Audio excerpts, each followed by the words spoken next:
wayni hanqam gabaabatti way hanqam qallatti way akkasii ምናምን jettana ana rabbiitu na uume wanta rabbiin naa kennetti immoo gammachuun qaba. Wanta isin dheerattanii wanta gootan hin jiru. Dubartii jechuun haadha manaati. Ani haadha manaati malee takkiin haadha alaatii miti. Okay, ibsaan kana fuudhee haadha manummaaf na fuudhee jaartummaaf na fuudhee malee uffata itti uwwisanii ala na dhaabuudhaaf takkiin footoo alatti itti ka'uudhaaf takkiin TV wayii manatti laxxafuudhaaf miti. Sinagalee warroota isin laxxaffii alaa taatantu koomantii jala deemee takkiin immoo viidiyoo hojjetee akkas ta'a. Ani laxxaffii alaa osoo hin ta'in ana haadha manaati. Sinagalee miti akkasi jechuudha. Dheerattanis karaa dheetan hin jiru. Ani dheerinni inni dheeraa waan ta'eef በጣም ደስ ይለኛል እና ዋይና namatti natti dhaga'amu mooraalii ምናምን በቃ ያችሁ ኮንፊደንስ ይደቡ keessan tokko akkasiisin jireenya keessatti dura of ta'uun waan hunda caala. Nama koonfidensii mataa ofirraa hin qabaannetu nama jala deemee takkiin immoo nama waajaa namni jireenya isaa jiraachuu hin dandeenye takkiin nama tokko isin bilcheeffachuu yoo hin dandeenye kan namaa baxaabaxuu fiidanii jechuudha. Sanifuu keessan jaaradha.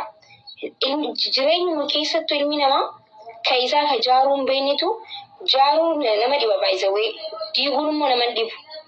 Kanaafuu jaaruu waan isin dhibuuf diiguutti fiidanii jechuudha.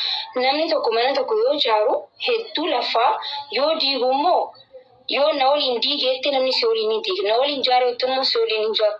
Kanaafuu jireenya mata keessan jaarrachuudhaaf yaada. Kan namaa diiguudhaaf ijaan babaasinaa jechuu barbaadeeti.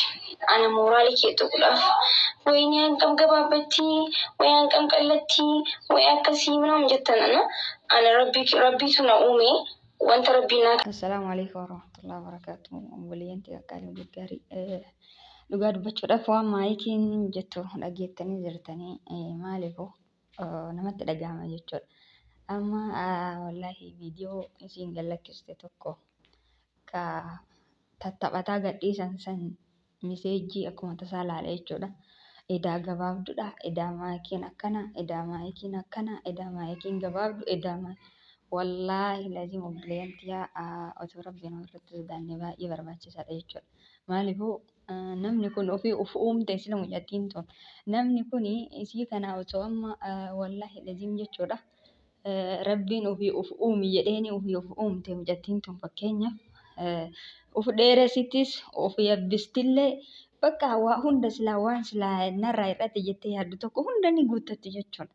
Kanaafuu mucattii tana rabbii uumee maa hin beekne baniin aadam. Mucattii tana rabbitu uumeetiin hin jedhe akkamitti akkana jennaan jedhanii namni kun maaliif sammuu ofiitti qiyaasan goone jechuudha. Dhugaa rabbii nama dabbaraa namatti dhagahama bakka subhaanallah. Edaa gabaabduudha. Edaa maalidha. Subhaanallah zabana ergamaa rabbii keessa sallallahu alayhi wasallam wallaahi laazimii Aishaan jechuudha radiyallahu anha hafsaadha sila moo garuu yoo dogongora dhiifama hin qalbisne jechuudha. Nama ta'isan haadha manaa ergama rabbiiti sunillee jechuudha. Dhuftee isiin jennaaniin hagam gabaabbattii jette. Hagam gabaabbattii jette. Haganuma jette jechuudha Aishaan radiyallahu anha. Haganuma isiin jennaan ergama rabbiyoonni jedhanii jechi ati jette kun jedhanii. Hagam gabaabbattiin ati jette kuni osoo bishaan baaraa keessa buusanii. Bishaan baaraa kan argitee xureesse balleessaa bifa baaraa bishaan baaraa guddaa beekaa obboleeyyanti alaa kan wanni tokko isa xureessuu hin dandeenye osoo bishaan baaraa keessa jecha ati jette kana buusanii baarri kun muluun isaa argitee bifa jijjiirata jedhanii ergamaan rabbi sallallahu alayhi wasallam. Maaliifuu jechi suni hagana ulfaata jechi sun. Mee obboleeyyanti dilii meeqa guurataa oolla jechuudha. Dilii meeqa maaltu nama gahe maaltu isin gahe gabaabduudha maalidha abbaan naataate jennaan fuudhe miti maal inni ree wanni bultii namaa keessa seenanii olii gadi laaqaniif bultii ofii nama bultii ofii odoo jiraate baay'ee barbaachisaadha jechuudha.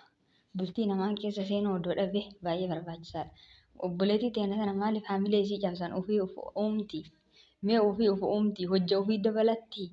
Ka uume rabbi alamaati isatti uume. Warri dhedheeraa ofiin jedhullee rabbumatti uume.